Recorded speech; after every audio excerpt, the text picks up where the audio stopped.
செருப்பு போட்டு வாடான்னா இங்கே யாத்திரை ஆரம்பிச்சிட்டான்.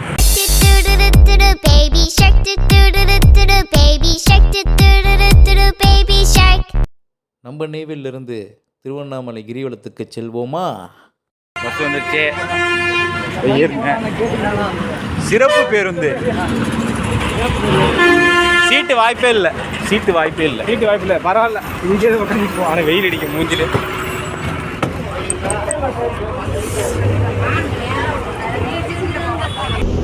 டிக்கெட்டு 90 ரூபா நெய்வேலியிலேருந்து. தேவகண்ட இங்கட்டும் என்னடா நம்பி போகலாமா இந்த பஸ்ஸில்? பயமா இருக்கு.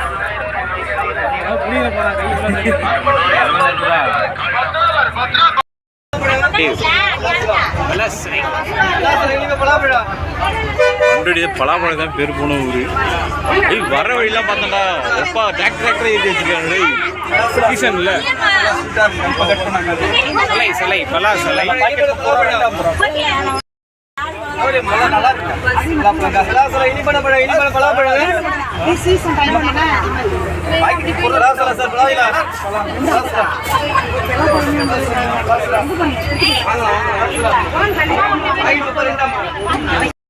பஸ் ஏறும்போது மணி 3:28.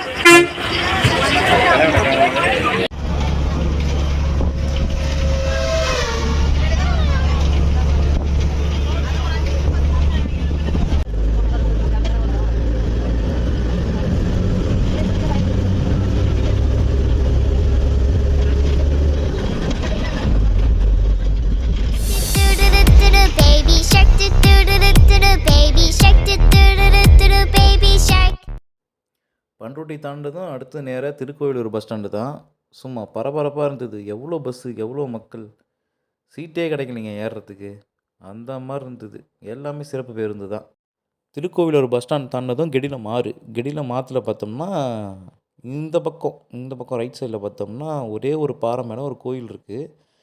இதை பற்றி கூட சிவனை தேடி பேஜில் நான் பார்த்துருக்கேன். ரொம்ப சூப்பராக இருந்தது. இன்னமும் அதை வழிபட்டுட்டு தான் இருக்காங்க. இந்த ஸ்பாட்டு தான் ரொம்ப மோசமான ஸ்பாட்டு. பாவங்க ரொம்ப. ஒரே கடை தான். எல்லா கவர்மெண்ட் பஸ்ஸும் இங்கே தான் நிற்கிது. 10 ரூபாய்க்கு ஒர்த்து இல்லாத ஒரு டீ. வர எல்லா கவர்மெண்ட் பஸ்ஸுமே கொண்டு வந்து இங்கே தான் நிப்பாட்டுறாங்க. டீ டைமுன்னு சொல்லிட்டு எல்லா கவர்மெண்ட் பஸ்ஸுமே இங்கே தான் வந்து நிப்பாட்டுறாங்க. ரொம்ப கடுப்பாயிடுச்சு. ஒரு ரெஸ்ட் ரூம் கூட இல்லை. இருக்கிறது 2 ரெஸ்ட் ரூம். அங்கே இருக்கிற லேடிஸ்லாம் பாவங்க. போகிறதுக்கு ரொம்ப சங்கடப்பட்டுக்கிட்டு ஜென்ஸ்லாம் ஓப்பன் ஏரியாவில் போகிறாங்க. ரொம்ப சங்கடமாக இருக்கு.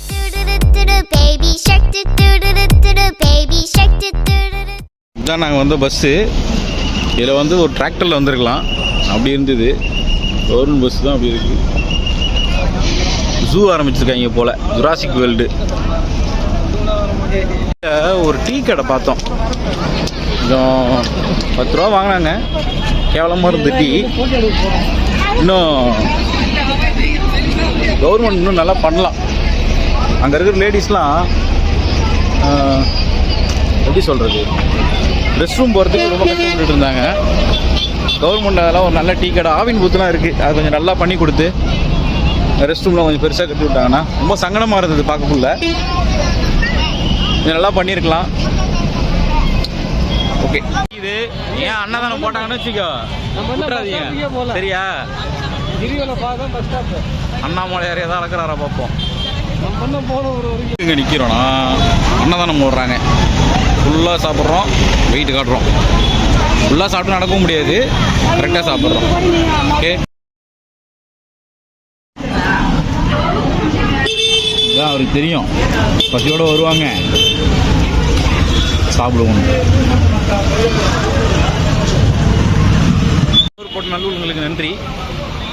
என்னென்னா நாங்கள் அன்னதானம் வாங்கி சாப்பிட்டுட்டு இருந்தோம். திடீர்னு ஒரு கேப் வழியாக ஒரு அம்மா தண்ணி கொடுத்தாங்க. யாரா அது அப்படின்ட்டு வாங்கி சாப்பிட்டுக்கிட்டு முடிச்சுட்டு பார்க்குறோம். அவங்க ஒரு முஸ்லீம். நம்ம தான் என்னமோ நினச்சிட்டு இருக்கோம். நல்லா இருந்துச்சு. அவங்க ஆக்சுவலாக ஒரு இடியாப்ப கடை வச்சுருக்காங்க. ஹாப்பி. நான் ரொம்ப ஹாப்பி. கூட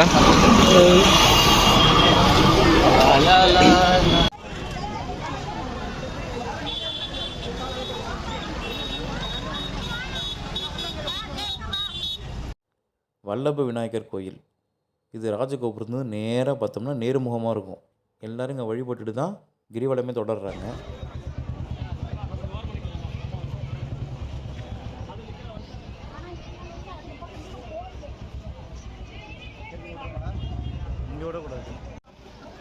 வல்லப விநாயகர் கோயில். கோயிலுக்கு வரவங்க எல்லாம் இங்கே வழிபட்டு தான் போகிறாங்க. வாட்டர் பாட்டில் ஃப்ரீயாக கொடுக்குறாங்க. பரவாயில்ல, நிறைய பேர் நிறைய விஷயம் பண்ணுறாங்க. நமக்கு தான் வெளியே ஒன்றும் தெரியாமல் இருக்குது. வாங்கிட்டியா? என்ன பிராண்டு? இண்டிபெண்டன்ஸ். எத்தனை லிட்டர் இது? 1 லிட்டர். இண்டிபெண்டன்ஸ். கடையில் வாங்கினா 20 ரூபா. கடையில் வாங்கினா 20 ரூபா. 1 லிட்டர் இல்லை. 1 லிட்டர் இல்லை, 750 ml. கடையில் வாங்கினா 20 ரூபா. பரவாயில்ல.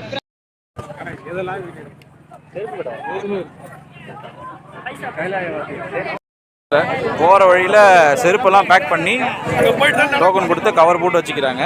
நமக்கு 167 C2.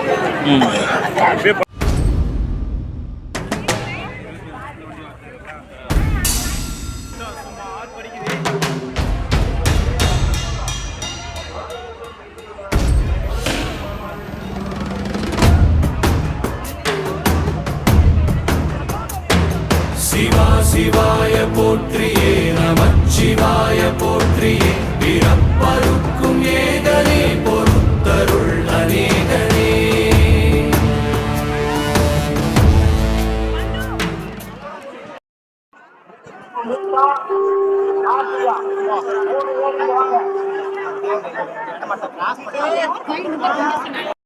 உள்ள போராடி தான் போகணும் போல இருக்கு.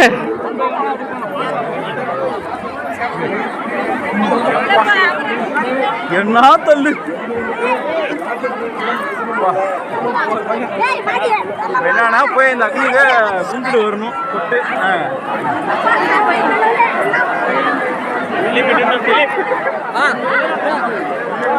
நெருக்கி தர்றாங்க. போங்க.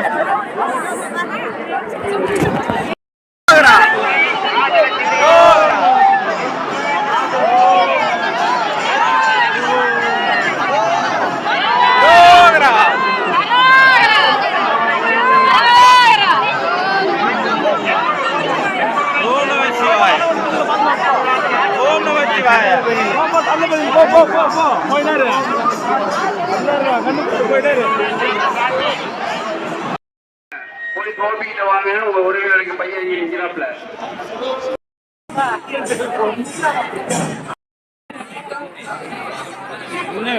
என்ன திசைடா? விநாயகர் கோயில்.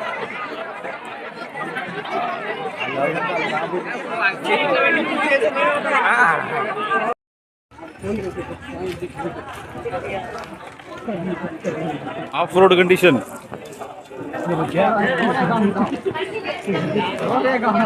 என்ன இதமா இருக்காடா? பஞ்சுமத்தி நடக்கிற மாதிரி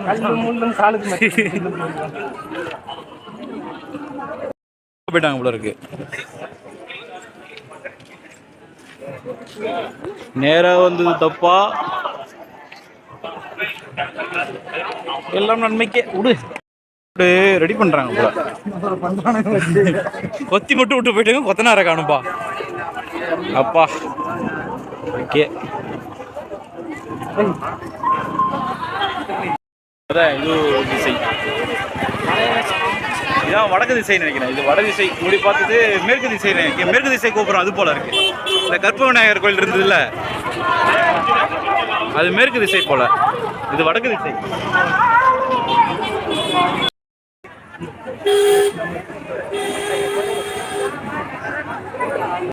இது ஆக்சுவலா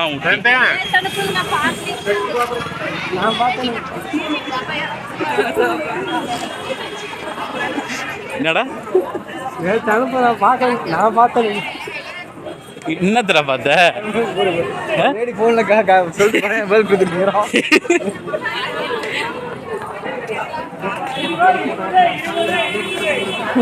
கான்ட்ராக்ட் சக்சஸ்.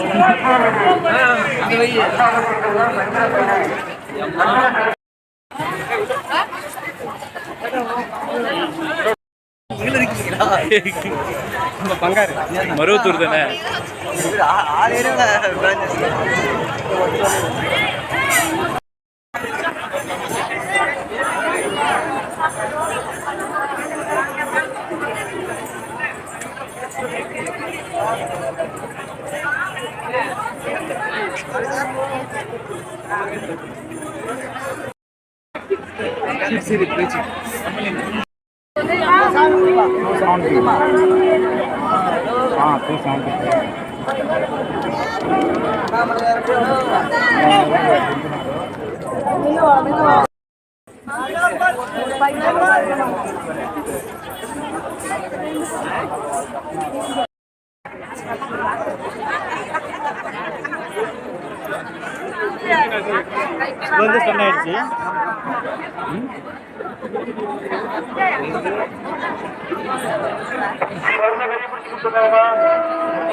என்ன ட்ரிக்ஸா போறாங்க இல்லையா?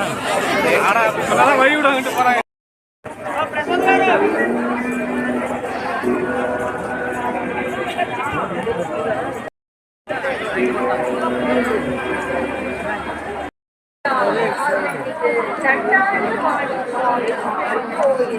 திருநீர் அண்ணாமலை.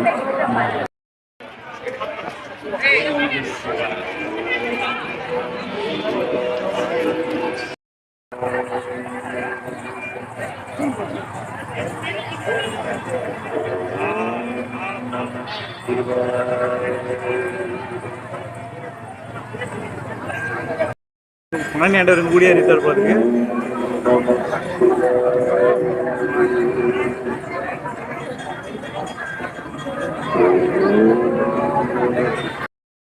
எப்போ வந்தாலும் கோயிலுக்கு வந்துட்டு தான் போவோம். இன்னும் வர இடம் கொஞ்சம் இருட்டாக இருக்கும், அதனால் அங்கேருந்து வீடியோ எடுக்கல.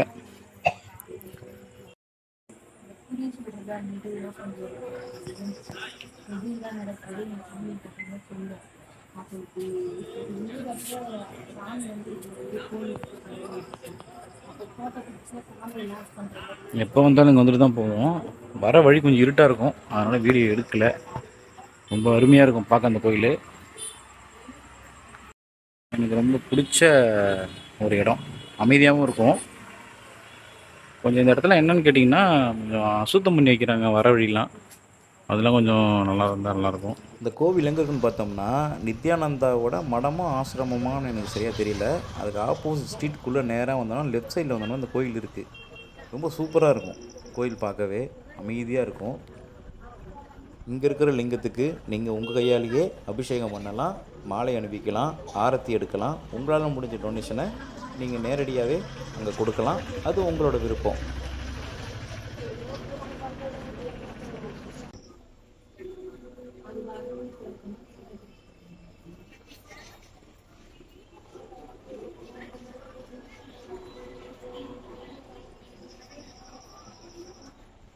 பக்கத்தில் நீ அப்படியே பக்கத்தில் பார்த்தீங்கன்னா இங்கே ஒரு கோயில்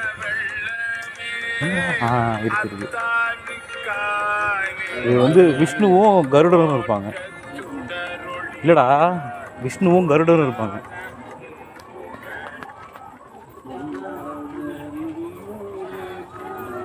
எனக்கு தெரிஞ்சு நான் எங்கேயும் பார்த்ததில்ல.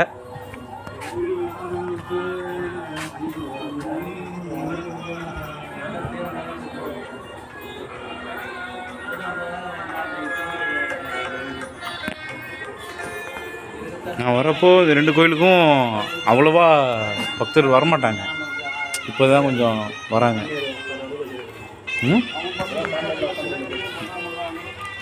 வீடியோ வருது.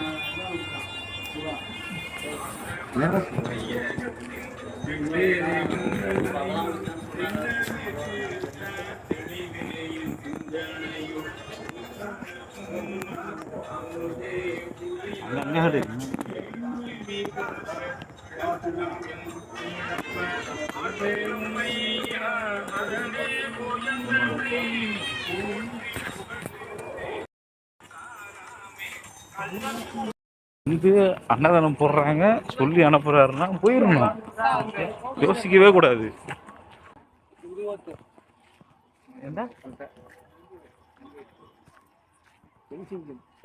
பரவாயில்ல, கரெக்டாக வந்து எப்போ பசி எடுக்குன்னு பார்க்குறோம், அந்த டைம் கரெக்டாக ஒரு படி இழக்கிறாங்கன்னா ஆச்சரியம் தான்டா. அன்னதானம் போடுறவங்க ஒரு டீச்சர், கோயம்புத்தூரை சேர்ந்தவங்க. அங்கேருந்து திருவண்ணாமலையில் வந்து கிட்டத்தட்ட 26 வருஷமாக வந்து அன்னதானம் போட்டுக்கிட்டு இருக்காங்க. கிரிவல பாதையில் நித்யானந்த ஆசிரமத்துக்கும் ஆப்போசிட்டில் போகிற தெருக்குள்ளே தான் இந்த இடம் இருக்குது. ராஜராஜேஸ்வரி அம்மன் கோயிலில் சுண்டல் பூரி அந்த மாதிரி கொடுத்துட்டு இருந்தாங்க. அப்புறம் போக போக டெவலப் ஆகி எல்லாருக்கும் அன்னதானம் பண்ணணும் அப்படின்னு சொல்லி ஒரு ஐயா வந்து நீங்கள் வந்து இதை எடுத்து பண்ணுங்க அப்படின்னு சொல்லி அதை தொடர்ந்து 26 வருஷமாக இதை பண்ணிக்கிட்டு இருக்காங்க. கிரிவலம் போய் ரொம்ப மோசமான ஒரு நிகழ்வுனா அது கேவலமாக நடந்துக்கிட்டானுங்க. இது என்ன சொல்லி பேசுகிறதுனே தெரியல. ஒரு ஆம்புலன்ஸ் வருது எமர்ஜென்சி போல், அந்த ஆம்புலன்ஸுக்கு முன்னாடி கிட்டத்தட்ட 20 பேர் 30 பேர் ஓடுறாங்க ஆம்புலன்ஸ் கொடுக்குற வழியில். பின்னாடி பார்த்தோம்னா அந்த ஆம்புலன்ஸை தொத்திக்கிட்டு ஒரு 10 பேருக்கு மேலே இருப்பானுங்க, தொத்திக்கிட்டு பின்னாடியே போகிறானுங்க, பின்னாடியே ஓடுறானுங்க. இப்படி ஓடிட்டு இருக்கிறப்போ ஒரு அம்மா மேலே இடித்து அந்த அம்மா ரொம்ப மோசமாக பேசினாங்க. பேசி சாபம்லாம் வேறு விட்டாங்க. இவனுங்க திருவண்ணாமலைக்கு புண்ணியம் தேட வரானுங்களா இல்லை சாபம் அவங்க வரானுங்களானே தெரில.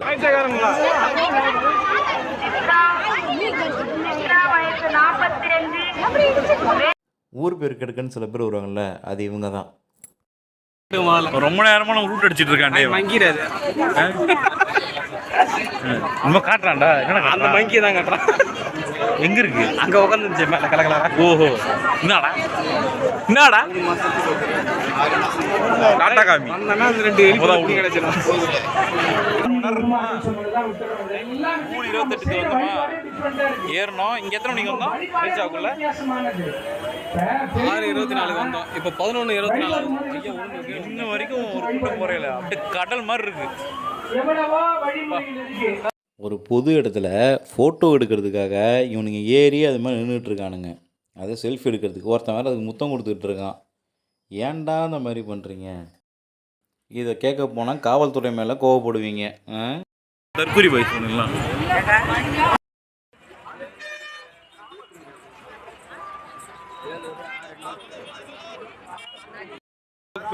டெஸ்டினேஷன் அப்படியே ரைட் எடுத்தோமா நேராக கோயில் கோபுரம் வந்துடும். ராஜ கோபுரம் ஓரம் ஜம்முன்னு பார்க்குறோம். அக்காச்சே பாய் பாய். இன்னொரு 1/2 கிலோமீட்டர் நடக்கணும் போல இருக்கு, பார்ப்போம்.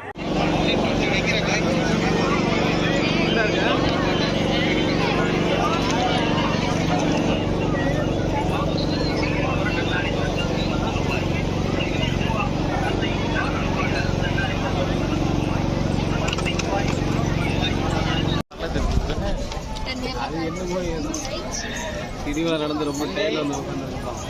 நீ எவ்வளோ தூரம் இருக்கு? இல்லை கரெக்டாக ஒரு 1 கிலோமீட்டர் வரும். 1 கிலோமீட்டர் ராஜகோபுரம் போயிட்டு கூப்பிட்டு போக வேண்டியதான். ஆக்சுவலாக இன்னைக்கு இங்கே பஸ் வராது, பஸ் ஸ்டாண்டை மாற்றிட்டாங்க. இது ஆக்சுவலாக பஸ் ஸ்டாண்டு ஃபுல்லாக ஆட்டோ ஸ்டாண்டாக இருக்குது.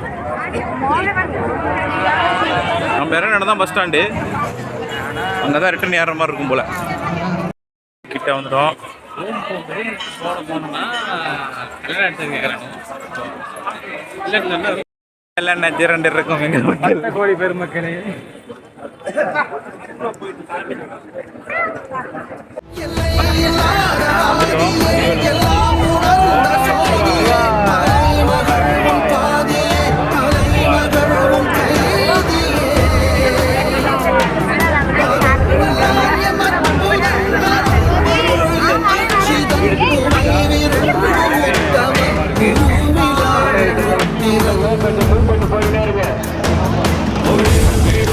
நேசனே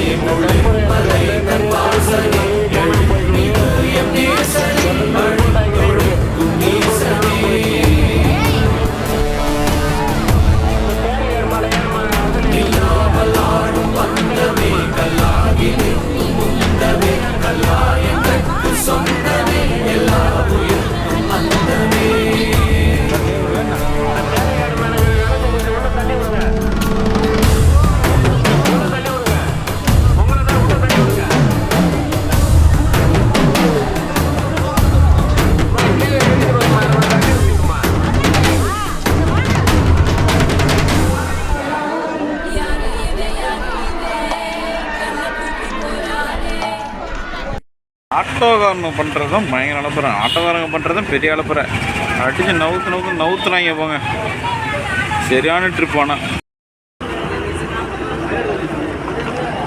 என்னடா கேளு.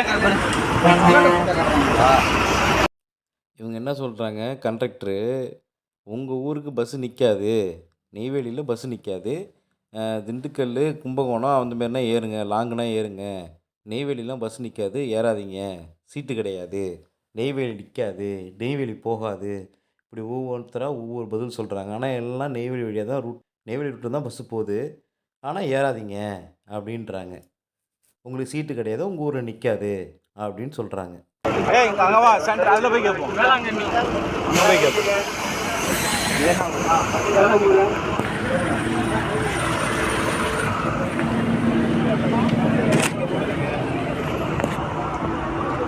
ஊர் திருச்சி. இவங்க என்ன பண்ணுறாங்க, அதாவது லாங் சீட்டை ஏற்றி ஃபில் பண்ணிட்டு உட்காந்து வர கீழே உட்காந்து வாங்கலான்றாங்க.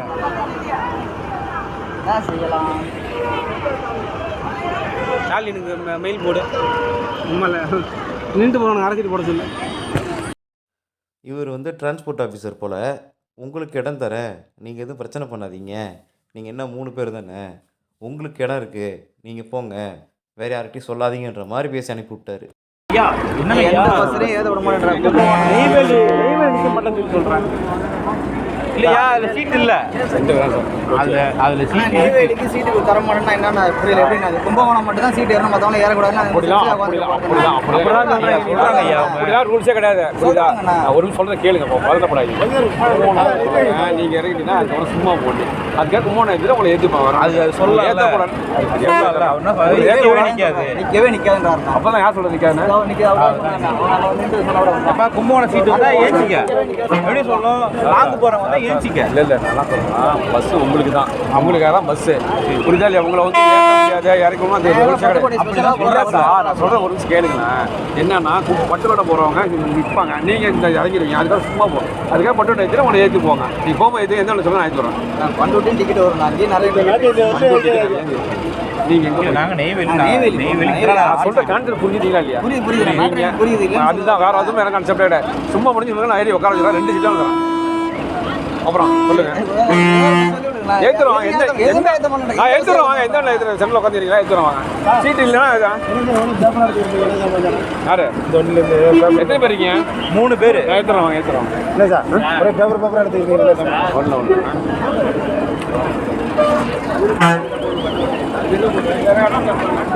அதில் இடம் இல்லை சார், இதில் இடம் இல்லை. மன்னாருடைய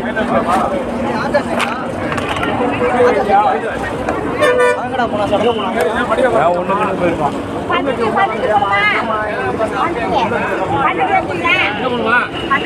வாப்பா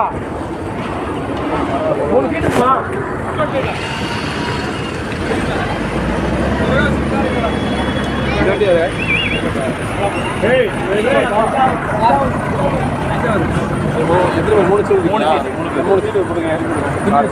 சாப்பாடு பையன் 6 பேர் எனக்கு ஒரு விஷயம் புரியல. லாங்கு போனோன்னா ஷார்ட்டு போனோன்னா காசு கொடுத்தானே போகிறோம், ஏன் அதுக்கான இடத்த கொடுக்க மாட்டேங்கிறாங்க? அப்போது லோக்கலுக்குன்னு ஒரு பஸ் விட வேண்டியது தானே, கிட்ட போகிறவங்களுக்கு ஒரு பஸ் விட வேண்டியது தானே? எவ்வளோ பேர் கீழே உட்காந்துட்டு போகிறாங்க குழந்தைய வச்சுக்கிட்டு. லாங்கு போகிறவங்களுக்கு தான் சீட்டு, மற்றவங்களாம் சீட்டு இல்லை, நீங்களாம் நின்றுட்டு தான் போகணும், இல்லை கீழே உட்காந்துட்டு தான் போகணும். அப்போ காசு கொடுத்து போகலையா? இதுக்கு என்ன லாஜிக் எனக்கு ஒன்றுமே புரியல. ஃபைனலாக விடியகால நெய்வேலி இறங்கியாச்சு. நமது ட்ரிப்பு இனிதே முடிந்தது. மீண்டும் சந்திப்போம்.